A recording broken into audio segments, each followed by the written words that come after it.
បាទសួស្តីវីដេអូនេះដែរខ្ញុំធ្វើការបង្ហាញអំពីការផ្ដល់អត្តសញ្ញាណប័ណ្ណប្រជាជាតិខ្មែរហើយមានបងប្អូនយើងមួយចំនួនគាត់មានចម្ងល់ទាក់ទងទៅនឹងការផ្ដល់អត្តសញ្ញាណប័ណ្ណប្រជាជាតិខ្មែរនេះអញ្ចឹង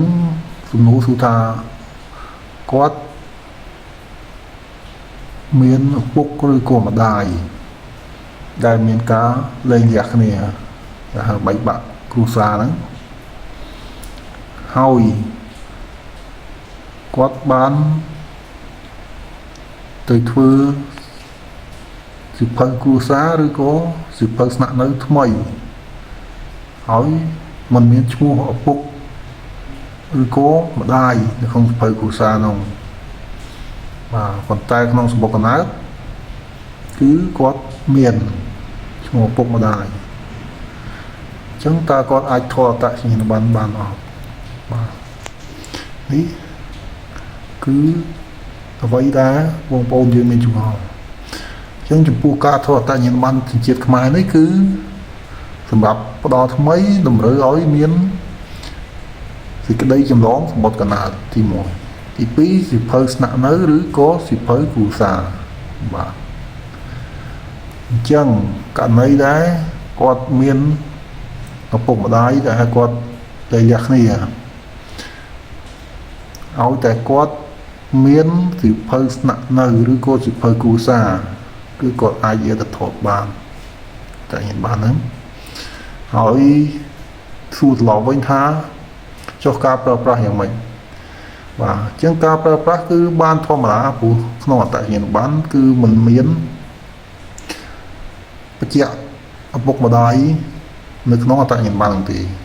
បាទអញ្ចឹងគឺគ្រាន់តែយកឯកសារហ្នឹងដើម្បីជាផុសតាងតែប៉ុណ្ណោះហើយចំណុចមួយទៀតដែរគឺថាចុះនៅពេលតែទៅបម្រើការងារឬក៏ធ្វើឯកសារអីផ្សេងតែគេតម្រូវឲ្យហ្វូតូឬក៏បញ្ជាក់ឬក៏ថតចម្លងនៅសម្បត្តិកណ្ដាលសិភៅគ្រួសារហើយនឹងអត្តសញ្ញាណប័ណ្ណភ្ជាប់ទៅជាមួយគ្នាហើយឈ្មោះឪពុកឬក៏ម្ដាយនឹងខុសគ្នាតើត្រូវធ្វើយ៉ាងម៉េចបាទអញ្ចឹងជំរើសគឺមាន2ជំរើសទី1បងប្អូនអាចដាក់ពាក្យបណ្ដឹងទៅតុលាការសុំដូរឈ្មោះឪពុកឬក៏ម្ដាយហ្នឹង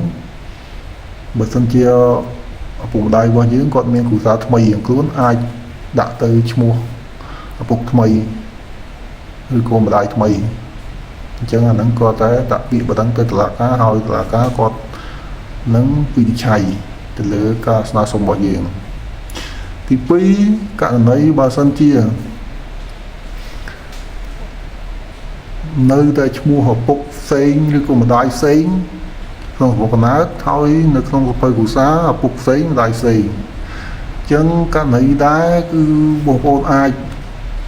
ធ្វើសិភៅស្នាក់នៅហើយនឹងសិភៅគ្រួសារថ្មីឧបមាថាម្ដាយយើងលែងលះហើយមានគ្រួសារថ្មីមួយទៀតអញ្ចឹងគឺយើងឲ្យម្ដាយរបស់យើងនឹងធ្វើសិភៅគ្រួសារមួយដោយឡែកមកហើយដាក់ឈ្មោះតែពីរនាក់យើងទេអញ្ចឹងបើសិនជាគាត់មានកូនអីក្រោយទៀតជាមួយប្តីក្រោយគឺគាត់ត្រូវដាក់ពាក្យធ្វើសិភៅគ្រួសារជាមួយប្តីនោះផ្សេងអញ្ចឹងយើងប្របែកសិភៅគ្រួសារមានតែពីរនាក់ម្ដាយនិងយើងទេករណីបើយើងមាននៅជាមួយឪពុកគឺប្របែកទៅជាមួយឪពុកនិងយើងទេបាទសម្រាប់យកទៅបម្រើវិស័យរដ្ឋបាលផ្សេងតែករណីទៀតបើសិនជាកន្លែងការងារឬក៏កន្លែងដែលយើងទៅធ្វើហ្នឹងគេអាចទទួលយកលិខិតបញ្ជាក់ពីអាជ្ញាធរភូមិឃុំបានគឺយើងឲ្យអាជ្ញាធរភូមិឃុំធ្វើការបញ្ជាក់ឲ្យយើងទៅហើយការបញ្ជាក់ហ្នឹងគឺនិយាយថាយើងឪពុកម្ដាយរបស់យើងពិតជាបានលែងលះគ្នាហើយយើងមានឪពុកថ្មីបើសិនជាកន្លែងការងារគេទទួលយកបានបាទអញ្ចឹងវីដេអូនេះគឺសូមប៉ុណ្ណឹងហើយមានចម្ងល់អាចខមមិនបន្ថែមបានសូមអរគុណ